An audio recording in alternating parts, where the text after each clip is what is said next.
Hello and welcome to the first episode of the Cian Cast. So this is my new podcast. This is the first episode, and today we're just going to give you a bit of a backstory about myself and also about where I'm hoping to kind of take this podcast in the future, what type of guests we're going to have on and everything else like that.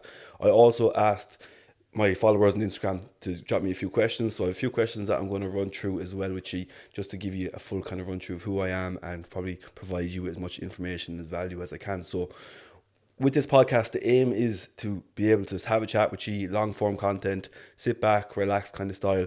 We'll have some good guests on over the next few weeks, few months over the first season, and there'll be guests from all avenues. I'm looking to get on some fellow online coaches like myself, some business owners, anyone who has just a good story to tell, or anyone that can just have a bit of a laugh and give you guys a good bit of content as well along the way. So with myself, I've been online coach now for the last 5-6 years. So I originally kind of qualified, or I suppose got my personal training certificate back in 2018. Okay, so I just finished school.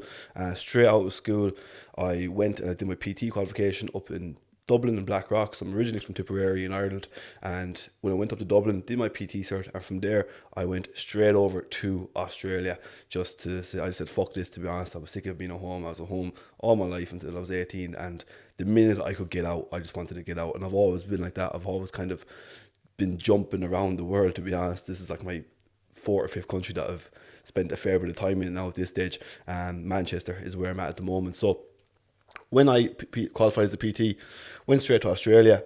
Originally, I actually got a job in construction in Australia, and I absolutely hated it. I hated every minute of my life over there. Didn't want to be there at all. But once I did leave that job, and I was like, right, I'm going to give this my all. I'm going to go join the gym. Took a massive pay cut as well to become a personal trainer. I was like, fuck this, go all in on it. And since then, I have really turned back. So started off in Fitness First in Australia, which is a massive gym franchise. Loved my time in Australia, really, really did. And anyone that is, a lot of my mates are over there now at the moment, and anyone that's even thinking of going back to Australia, I always recommend it. I think it's an absolute sick place to live. But did my PT qualification, went and got a job in a gym in Australia in Fitness First, and that's when I started building up, I suppose, the business that I have now, my online coaching business, and that's been since 2019, and we're now 2024. So for the last 5 years, it's kind of been pretty much all I've ever done. I've only really been employed twice in my life. I had a job as a teenager working in retail, did that for like 4 or 5 years, and then I had a job in Australia for like a month in construction, and then from then I went on into the fitness industry. And since I came back from Australia, I've been self-employed. So I actually have been self-employed since I'm like 19. I don't think I could actually answer or work for anyone else, to be honest, because I'm just a bit stubborn like my own ways, but it's a good thing too. So when I came back from Australia, came back and I actually did a bit of time in college, university, but dropped out of that. Did like a year and a half. By the time my second year exams came around, I also had client check-ins on the same day. And funnily enough, I was actually coaching my lecturer for my exams. So I was like, right, fuck this. What's the point? My lecturer is my client. She's supposed to be know more than me, according to the book anyway. But obviously, if she's coming to me for coaching, then fuck this. So I basically just called it a day with college and put all my eggs into one basket, went for it, and I haven't really looked back since. So been coaching now, as I said, 5-6 years. Love every minute of it.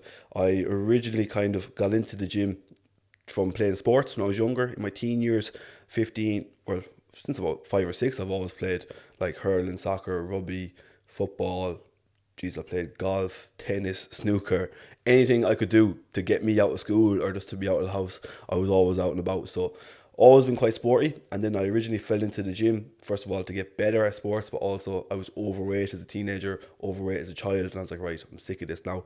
And as a kid growing up and as a teenage boy, everyone wants to be in shape for the girls. So that was obviously the goal with that. Can't really say I got too many girls, but look, I got some sort of gains out of it anyway, which is the most important thing. I think it's funny because guys go to the gym originally just to impress girls, when the most important thing for a guy in the gym is getting compliments off other guys, really. And that's all that really ends up is, sick physique bro, and you get no compliments off girls.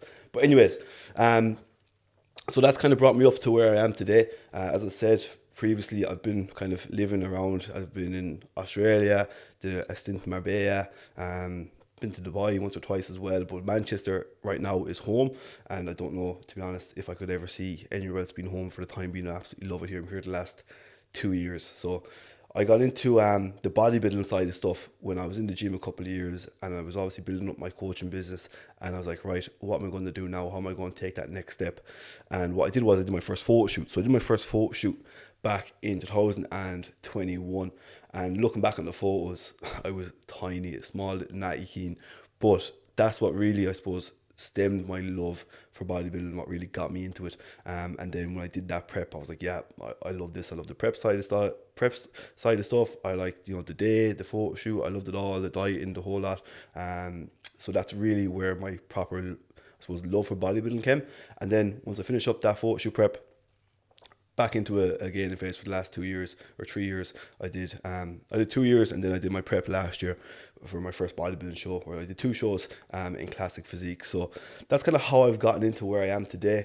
I would say for me going forward, what I really want to do is just pack on a bit more size and then compete again. But the next 2 years is just going to be about work, business, coaching, and then in late 25 or early 2026, I'll probably go on to compete again. So that's kind of where I am and kind of what got me up to this stage. And then I've been doing YouTube for the last 2 years, I think, maybe even a bit longer, since before my photo shoot. Sometimes consistently, sometimes very inconsistently. Last while I've been fairly consistent, but I'm hoping with this podcast as well, that can give me another form of content to be able to plow to you and something to give you across on a weekly basis. As I said, by myself, sitting down, having conversations with you or guests that I have on as well. I'm hoping to have some pretty good guests on over the next few weeks. So yeah, if you are going to enjoy it, if you are going to be sticking around, please leave a comment down below. And what I'm going to do now is I'm just going to get into a couple of the questions that were on the Q&A, as I feel as though them questions will give you a good understanding of where I am and how I got to this position today. All right, okay, cool. Right, so just going to jump into a few of the questions that I got on Instagram. So the first one is off one of my clients. So first question is your story. So I've kind of pretty much covered that there already. But the second part of the question is the biggest lesson you have learned. So biggest lesson I've learned, that is a fucking tough one. In life, jeez, I don't know. One thing that always comes to me when someone asks me that is something my dad actually said to me from a very young age. And whenever I think of my dad, I always think of that saying. And it's nice to be nice. It's just nice to be nice. I think that's something that has actually really helped me in business too, is just being a nice person, being a people's person, chatting and talking and being able to understand clients when they come on to me for the first time or when they come on a call for the first time. So that's probably the biggest lesson I've learned, or the biggest, I suppose, the quote that I live by, if you want to call it that. Another lesson that I've learned over the years is choose the road less travelled. That's a good one. I remember doing Robert Frost for my Leaving Cert, I think it was, and the poem is The Road Less Travelled, and he was like, and I took the road less travelled by, and that made all the difference. And when I read that, I thought that is a fucking sick quote, and that's something that I've always thought of when it comes to making decisions in life. What's important to you? Okay, something that money can't buy. What makes you you? Again, tough one. I really should have read over these questions before I decided to answer them. So I think what makes me me is probably going back to what I said originally, is being a people's person, being able to chat and talk and build up relationships with people. I think it's really important from my line of work, but for anyone that is looking to have their own business and build relationships, is being able to talk to people and being able to get on with people, because it is, I suppose, a service. It is an industry where it's built on relationships. It's built to get on with people, especially me and my clients. If I'm able to get on with them and talk to them and, have that good communication and have them trust me and then be honest with me, we're going to be setting ourselves up for success down the line. So I think that's what makes me me. I suppose other areas that I suppose make me me, other things that I'm interested in outside of just the gym and outside of just, the coaching, it's going to be probably traveling, massive, just any new experience. And I just love to experience new shit. Like, someone could say to me, Cian, I'm going to Kenya in the morning, do you want to come? And I'd be like, yeah, sounds cool, let's go. So I'm always up for something new. And my other interests, I suppose, you probably see my shoes that are beside me, into my fashion, read a few books, and yeah, into my music, into the gym, and massive Liverpool fan too. Can't forget that. Will you ever hire online part-time coaches for general pop? So that's actually where I've always planned to go with the business, is be able to get to a position where I can hire someone in to come over and take over just the regular general pop clients, and then let me move on more so just towards prep clients, and photo shoot and bodybuilding. So that is the goal. Hopefully we can get there pretty soon. I was actually hoping this year would be the year that we can do that. So we'll see how it goes. It's been a good start to the year so far, but you have to understand, I think a lot of people make that jump way too early. Like, I know so many coaches that hire another coach underneath them when they just don't have the level of people inquiring, the level of clients, and then that coach underneath them just gets pissed off and leaves. So I don't want that to happen. The other thing for me is, if I was to hire someone, which I've thought about, and to be honest, I have a few people in mind, they have to be someone that has worked under me for a period of time. They know what I'm like, they know how I work, they know the standards that I set for myself, that I set for my clients. I would never come in and just hire someone off the street or hire some online coach, because realistically, this is my business. It's something that I built up over a long time. Like, it's my fucking baby. So I'm not gonna bring in some randomer off the street who says they're an online coach. It'd have to be someone that I know puts in the same level of work that I do, and also has the work ethic, but also has the love for what I'm trying to build, has that love for my business, because they've been a part of it. So if you are a coach out there and you are looking to be hired by me, you should probably be a client first. So the link is going to be in the bio for online coaching. But always an opportunity to get a new client. Always an opportunity to get a new client. And I'm only messing. Yeah, as I said, I would definitely hire someone. That's where I'm looking to go. But it would have to be someone that I know I can trust. I know that would get on with my methods and the way I want to go about things. So on to the next one. So again, from another client: if you were starting out as a brand new coach again, what would you do to grow with your current knowledge?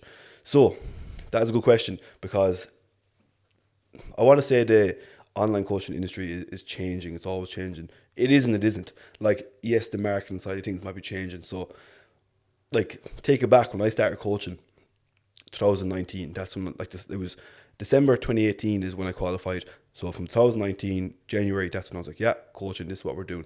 So going back, so I come from a small enough town back home.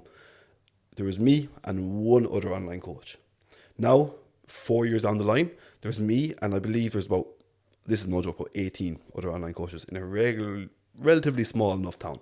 So you can see the massive increase in online coaches there now over the last however many years it's been. So when I started off, it would have been a hell of a lot different to what it is now. For me, it was kind of, reels didn't exist. They weren't a thing. It was all just about transformations. And even the way the online coaching, or even the way the fucking world is going at the moment, you can't really say anything without upsetting someone. You know, everything's offensive these days. Everyone's a snowflake. So everyone has to tiptoe about what they want to say. So if I was to start off now, it would be slightly different to where I was to begin in terms of the content side of stuff, but the general foundations would remain the same. Like, at the end of the day, it is a results-based business, and it will always be a results-based business. You're not going to get clients unless you can get results. So that needs to be number one, always. Okay, how am I going to get a result for this client? So first of all, you need to get your first few clients. I'd say 5 to 10 friends. That's what everyone says, but it is what works. Is what I did. 5 clients for free, 5 mates. Okay, look, I'm going to coach you for free for 12 weeks. If you're happy with the result, we can stay on. Then you can start paying me maybe a reduced rate because you're a mate, whatever it's going to be. But I ask, if you are happy with the result, I post your transformations and you also refer friends to me. So there you go. That's 5 clients that turn into 10. 10 clients will turn into 20, so on and so forth. What a lot of coaches do starting out now, which I don't agree with, is jumping on the bandwagon of what is hype. Okay, so they're not being themselves. They think, right, what works now is short, snappy reels. I'm going to do that because that's what works. That's what works now. It's not it might not work next month. It might not work, a year down the line. So if you haven't found what makes you you as a coach and, as a person that people want to buy into, then you're not going to get very far. You might have some instant success, but that will die off once your one way of getting clients dies off, which is these short, snappy reels or whatever it is going to be for a lot of clients. And a lot of clients too, or a lot of new coaches, put the cart before the horse. No. Yeah, the cart before the horse, that is the right way of saying it. So a lot of coaches put the cart before the horse. They worry about, social media strategies, and they worry about this and that and funnels and all this bullshit when they don't even have a single client. They need to worry about getting in clients first and getting in, not getting in clients that aren't really bought into you, but getting in clients that are going to be bought into you. Don't worry about the little small things. Don't worry about your marketing. Worry about how to be a good coach. Worry about how to, I suppose, worry about how to get someone a result. Worry about how to build muscle. Worry about how to educate yourself. Don't worry about the best or the quickest way to get in some, some leads, if you want to call it that, which a lot of people do. So if I was starting off, what I would do is I would actually hire not a business mentor. I've worked with many mentors in the past. I would hire a coach who will mentor me. A coach who is going to mentor me in terms of my physique and, coach me for my physique, but mentor me in terms of business and in terms of that, aspect, because a lot of these business mentors have never coached in their life. They don't actually really know what's going on. They're businessmen, they're salesmen. So they can sell you a dream, but when it comes to getting clients in shape, they have no idea what they're doing. So if I was starting off right now, I would hire someone who is not even at the top of the game, only have to be 4 or 5 years ahead of me. That's enough. They've obviously been through it enough. They've been through the ringer. If you are willing to hire them, they're obviously in a decent enough position. I'd hire them and I'd ask them to mentor you one-on-one. Someone that'll give you time. Someone that you're not just a number on the screen. Someone that'll help you with client case studies. If you go to a business mentor and you say, I'm really struggling with this client, I don't know how to get them to lose body fat or whatever it's going to be, they're not going to know what to do. Whereas if you go to a coach that will mentor you, they're going to help you with that stuff. They'll help you with client case studies, and they'll also help you with the business aspect, because obviously they're a couple of years ahead of you and there's a reason why you went to them in the first place. So that's where I think a lot of people are going wrong, is hiring these fad business mentors that are just, very much popping off right now, but longevity wise, you don't really know if they're going to be there. So that's what I would do. And I would always just say, true to yourself, build a community. That's going to be massive. So get your clients together, get them talking, make sure they're friends, make people want to be a part of what you have going on. For me, people want to be a part of Team CBC. They see my clients together, they're friends. We do meetups where there's always something going on. We have group shoots. There's always, going to be something in the pipeline where they can be a part of it, where they can come and they can meet me and they can meet my clients and they can have a laugh. That's what I think a lot of people are missing out on too. So don't be worrying about marketing and all that shit yet. Worry how to coach people, worry how to get a result. And then when you have clients, then you can start worrying about, okay, how can I improve my business? So don't worry about getting people in the door. Look at the back door. Make sure people aren't leaving out the back door. That's going to be my advice. On to the next question. I'm going to take a little sip of that monster.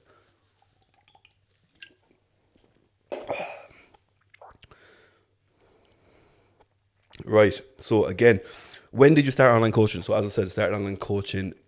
So originally it wasn't really online. I was building up online, but I was working in the gym in Fitness First in Australia. Then I came home.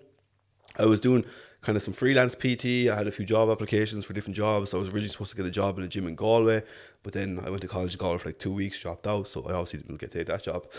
So I left there, came down back home, was doing a bit of freelance PT. Then COVID hit, so there was no gyms. And that's where I was like, right, I need to make this work, this online stuff that I've been kind of tinkering around with for a while. Had a couple of clients. When I saw the biggest influx of clients and the biggest turning point in my, say, career, my coaching business, was when I did that photo shoot. When I did my first photo shoot, when I fully locked in. I stopped drinking for like 6 months. I went monk mode, if you want to call it that. It was when I was really getting into like the whole self-development stuff. I was reading a lot of books. And I was like, right, this is my time. There's nothing going on in the fucking world. Everything's locked down. So let's just, put the head away, put the head down for the next 6 months and just focus on myself and focus on my business. And it was that kind of, them 6 months of my life, that first photo shoot prep, that's when I probably went from maybe 10 clients to like 30 clients, like tripled. Like it was when it really, really took off for me. And like, when you look at it, it was probably, some would say it's an easy time to get clients because people were at home, people had money from the government because it was COVID and stuff. But it was also probably the hardest time to be a coach. It was the hardest time to program. It was the hardest time to get a client a result. It was the hardest time to motivate people. It was actually the toughest time, I would say, or arguably a tougher time than it is now, when there's obviously gyms and everything that's available to people. So that's when I built my business. I built my business on home workouts. I built my business during lockdown when people couldn't go outside and people were, people were depressed because of what was going on. So that's when I started coaching. But the biggest turning point for me was definitely when I went on to do my photo shoot prep, and when I started really locking in, taking it serious, and I just left myself with no plan B too. When I dropped out of college on the same time, and that's when I was like, right, I need to make this work, because my parents still believe that I'm in college. My parents think I'm only going to defer the year, and I was like, no, I'm done, dropping out, but I'm going to make it work, and I'm going to prove it to them. So I've always been fairly competitive, especially with myself. It's like when I say I'm going to do something, I'm going to do it. Now, on to the next one. How did you develop your knowledge as a coach to get to the level you were at now? So, a lot of it came through my own coach, to be honest. So, I hired my first coach, shout out to Ross, Team Pro Coach. I hired him January 2021 or 22. No, 21, jeez, not 22. January 2021, hired Ross, and we did, as I was mentioning, like a mentorship package. It wasn't just coaching, it was coaching, but it was also mentorship, teaching me how to be a better coach, not teaching me how to, get in new clients, not teaching me how to, I suppose, advertise myself, which I do think there is a time and place for all that kind of stuff, don't get me wrong, and I definitely have delved a lot more into it over the last few years. But when I originally started out, I was like, no, I know I don't need that right now. I know what I need to do. I need to be patient. I need to take, my time, earn my stripes, and take the correct steps to get me to where I need to get to. So Ross has definitely been the biggest influence on me and my coaching career. That massively helped doing the mentorship with him. Also, just constant learning, podcasts, YouTube. For years, I was just constantly watching YouTubes. When I went to do my PT qualification, I barely even needed to fucking study for the thing, because everything that came up in it, I had came across on a YouTube or on a podcast, or listening to the triage method, or whoever it was back in the day that I used to watch. I used to I used to just be obsessed, to be honest, with podcasts and with YouTube. And as I said, when it came to the PT cert and the PT qualification exams, I kind of already knew it all. And that's the first time I ever went into the exam and knew what was coming up or knew the answers. Usually, I was definitely not the fucking sharpest tool in the shed when it came to school and with maths and English and all that fucking shit. But yeah, that's where I developed it. And then just through courses online, J3U, precision nutrition, all that sort of stuff as well. So putting money back into yourself as well, and putting money, working in your business, you know what I mean, rather than on your business, working on you as a coach and developing your skills. The money spent in education is never going to be money wasted. So whatever you go and do, even if you feel as though it was a bit of a waste of money, it wasn't, because you learned your lesson. Okay, I probably didn't need to do that, or okay, I knew that might have been, too far ahead of me right now, or that was maybe a bit too basic for where I'm at. So, but at least you learned, you know what I mean? So it's definitely better than spending money on the fucking weekend going out and doing all sorts. So that's where I have probably developed most as a coach. And secondly, actually, is just through trial and error. It's just through taking shit on and doing it, even when probably wasn't qualified to do so. Like, first time I did a client photo shoot, I had no idea what I was doing, but I said, no, I need to learn. I'm going to do this. So got a client, did a photo shoot, learned along the way. Now I do fucking 50 photo shoots a year. Do you know what I mean? Like, it's kind of where my business is nearly going, is more so towards photo shoots. First time I got a female client, I was like, I don't know anything about the female cycle. I better start learning. Was learning the female cycle as I was coaching my first female client. People hold back too much, and I think it's probably imposter syndrome. I don't think imposter syndrome is actually a bad thing. I think clients or people, coaches, should lean into imposter syndrome. Okay, if you feel like an imposter, good, because that means you're doing something you haven't done before. So lean into it, embrace it. You won't have this feeling next year when the same situation happens, because you'll have learned from the first one. And if you are getting imposter syndrome, it means you're in a situation where you feel uncomfortable, and that's good. Okay, you don't want to be comfortable, because if you're comfortable, you're not going to progress. So if you are feeling imposter syndrome, which is a massive thing as a coach, good. It means you're progressing. It means you're going up the ranks, in my opinion, and climbing up that ladder. So yeah, that's pretty much where the knowledge and where everything else came from. Right, on to the next one. Should there be a balance when it comes to bodybuilding? So should there be a balance? In prep, no, because prep is prep and you need to just lock in and do what you have to do. But in life, I think so, yeah. I think too many people are completely shackled to bodybuilding. I think that's the saying I've heard a few times. And I know people personally that it almost has a negative effect on their life, on their bodybuilding, on their relationships, on their mental health, how fucking fixated they are on certain figures, on how fixated they are on getting the perfect night's sleep every night. Don't get me wrong, it's important, but if you want to stay up till 11 p.m. instead of 10 p.m. because your family are over visiting, then fair enough. Do you know what I mean? You don't have to be by the fucking book 24/7. So I think there should be a balance definitely in your personal life, because as well, like, look, bodybuilding, it's actually just a stint in your life. Do you know what I mean? It's 10 years you're probably going to be competing out of what's the lifespan, 80 years. So don't detriment or don't jeopardize your other 70 years of life because you fucked everyone off for them fucking couple of years. So yeah, that's what I think personally. Is it better if your partners are into the same thing, bodybuilding? Don't think it's better or worse, to be honest. A lot of people think you need to have a partner who is solely a bodybuilder. You don't. I don't. My girlfriend might not go to the gym for a month. I don't really give a fuck. If she goes, she goes. Whatever. As long as she's happy, do you know what I mean? So personally, I don't think you need it. Some people think you do. If you do and it works for you, great. If you don't and it works for you, great. I don't really care, to be honest. You do whatever makes you happy at the end of the day. Right, so another question. What is the plans for the future? Short-term goal, medium-term goal, long-term goal. Right, so the future.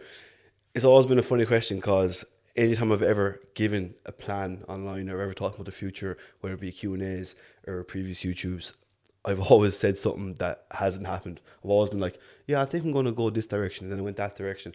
Now, I think the overall trajectory is going where I wanted to go. I know it is going where it wants to go. Year after year, I'm progressing. Year after year, I'm doing better business. I'm a better person. I'm a better coach.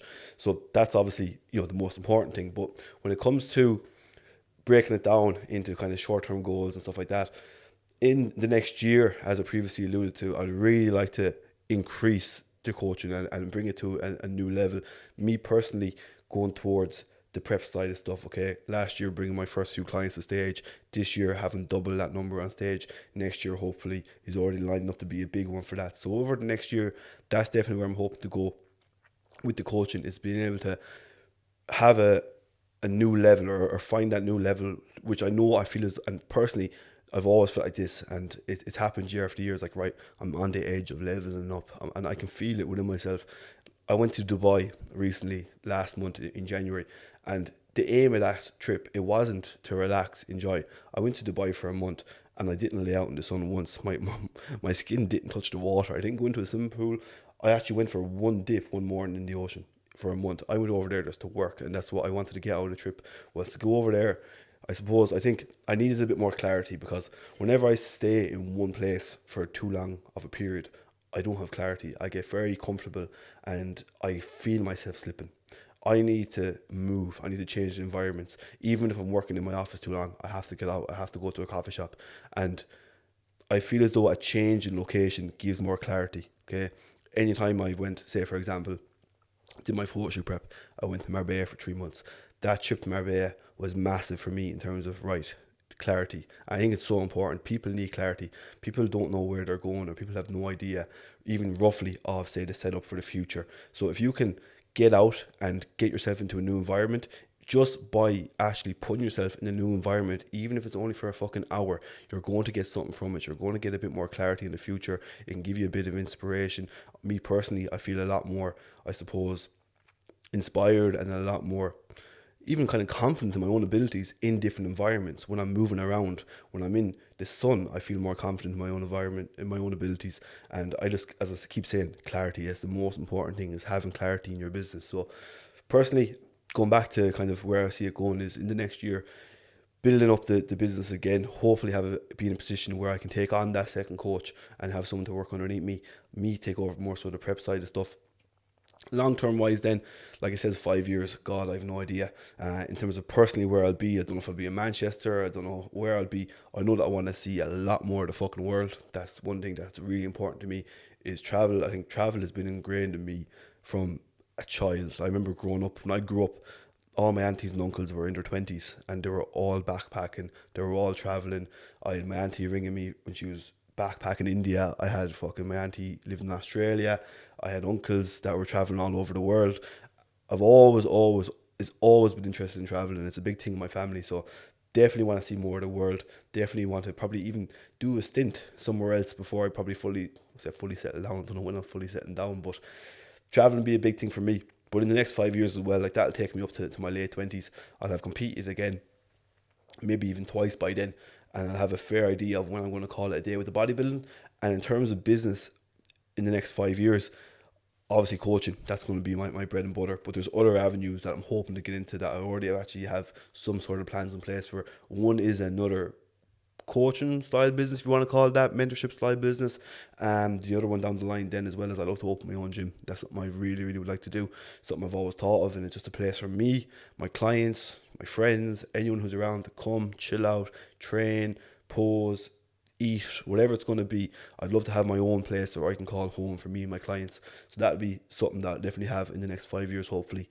10 years down the line then as well, that's a long, long time away. And all I can say, as long as I'm happy and healthy, to be honest, in 10 years time, then I don't really mind. I'd imagine I'll have some sort of family, some little young kinos running around the place in 10 years. But I don't know, who knows? Do you know what I mean? I don't really like to talk too much about plans of the future. I kind of like to just do it. Do you know what I mean? And then let the plans or let the kind of the results speak for themselves. So yeah, that's kind of where I see myself going, and where I see the business going. I think the biggest thing as well is, as long as you're just fucking happy. Do you know what I mean? Like, not everyone is cut out for the whole 5-year plan, 10-year plan. This is where I need to be. Some people enjoy just floating through life, and to be honest, I enjoyed that for a long, long time. Like, I always had an idea that I was fairly driven, that I was fairly competitive, that, you know, I was going to go on and do something with myself, if you want to put it that way. But there was also a time in my life where I was fucking backpacking the east coast of Australia, and I was like, maybe I'll just do this for the rest of my life. Do you know what I mean? So who knows? And as long as you're fucking happy, who cares? Like, some of my best mates are like, one of my best mates climbs the mountains for a living pretty much. Garrett, shout out Garrett. He's a photographer, videographer, but he loves climbing mountains. Sounds so funny. He loves climbing mountains. I have to send him a snippet of this. But through that, he's found his business, which is now videography, photography. He gets hired by companies in Bali, India. I think he's in Bali now again at the moment. He just did India. He's done all South America, and he just backpacks through, picks up work as the photographer, videographer, and he couldn't be happier. And I couldn't be happier for him either. So not everyone needs that vision. Not everyone needs that fucking 5-year plan, that 10-year plan. The world needs people to, you know, do the other stuff. The world needs people to work the 9-to-5s, and the world needs people to do the shift work and everything else like that. So social media has almost fucking made people think that you have to be entrepreneur, you have to be fucking Alex Hormozy, you have to be, you know, someone that gets up at 4 a.m. and does a 5-hour morning routine and then does everything else in between. You don't. As long as you're fucking happy, then who cares? You know what I mean? So that's gone on a massive tangent, but going back to the plan, that's where I see myself going. And then just our last question to today is, what are my plans for this podcast? So kind of briefly touched on it at the start, but this podcast is not going to be about lifting weights. Okay, that's what the rest of YouTube is going to be about. It's not going to be about how to count your macros, or it's not really going to be about how to get in shape. Okay, yes, a lot of my guests will probably be within the fitness industry just because that's who I'm connected with, but I'm hoping to kind of branch out and, as I said, get in anyone that has a story to tell, anyone that, you know, has any bit of value to provide, anyone that is a business owner or an entrepreneur or, I don't know, a coach or anyone that can have a bit of a chat and can provide something for you. So it's not going to be like, you know, maybe what my other YouTube is, and that's just purely bodybuilding and stuff like that. So yeah, the podcast is just going to be a platform, longer form content where you can sit back, relax, properly get to know me, get to know my guests, and hopefully enjoy. So yeah, I'm going to wrap it up there for the first episode. Just quick, short episode, just to give you a bit of an intro, bit of a background story on me, and answer a couple of quick questions that came in.